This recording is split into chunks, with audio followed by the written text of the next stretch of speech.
গত টি-20 বিশ্বকাপের সেমি-ফাইনালে ইংল্যান্ডের বিপক্ষে হেরে বিদায় নিয়েছিল ভারত। বছর দুয়েক পর সেই হারের ক্ষতে প্রলেপ দিল রোহিত শর্মার দল।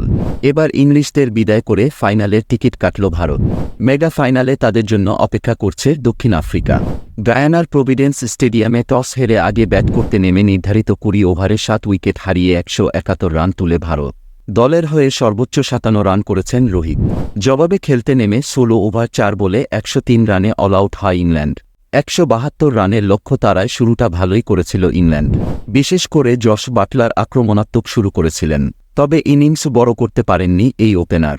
23 রান করে বাটলার ফিরলে ভাঙে 26 রানের উদ্বোধনী জুটি, আর তাতে পথ হারায় ইংলিশরাও। এরপর Phil Salt, Moeen Ali, Sam Curran ও জনি বেয়ারস্টো দ্রুত সাজঘরে ফেরেন। তাদের কেউই 2 অঙ্ক ছুঁতে পারেননি। তাতে দলীয় অর্ধশতকের আগেই 5 উইকেট হারায় ইংল্যান্ড।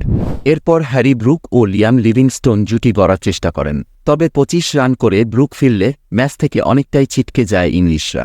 একমাত্র ভরসা হয়ে থাকা লিভিংস্টোন রান আউটে কাটা পড়লে আর ফেরা হয়নি ইংলিশদের। শেষ দিকে জোফরা আর্চারের 15 বলে 21 রানের ইনিংস কেবলই হারের ব্যবধান কমিয়েছে। শেষ পর্যন্ত 103 রানে অল আউট হয়েছে তারা।